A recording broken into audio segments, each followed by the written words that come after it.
begrudging the fact that I am up before the sun, I will sit next to him. And for about an hour, we'll sit in the car, and I can hear NPR moving the music in my ears, and we'll hardly ever speak. But it is so much better to have that quiet company than to be alone in the car for that long.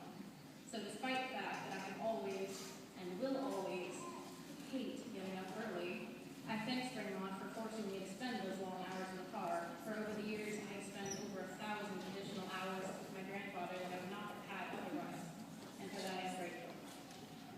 I have been in 3 of the school's operas and loved it, and I will be helping out again backstage as I did last year with the other 8 kids. But even before I started attending Springmont, I went to the operas. I have been going to see them since before I can remember. I would go to see my grandfather play piano, watch kids sing. I would listen to the stories and the lyrics and the music told, sitting there in my seat with my parents and my grandmother. I've seen almost every one of them, including Pearl.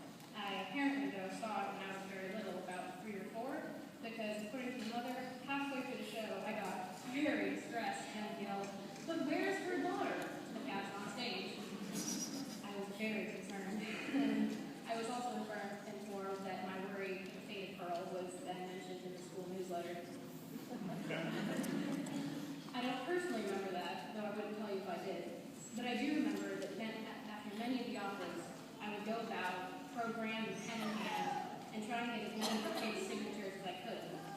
I would hunt them down like they were famous actors or celebrities, and I would get them to sign it, because to me, they were the coolest things I'd ever seen.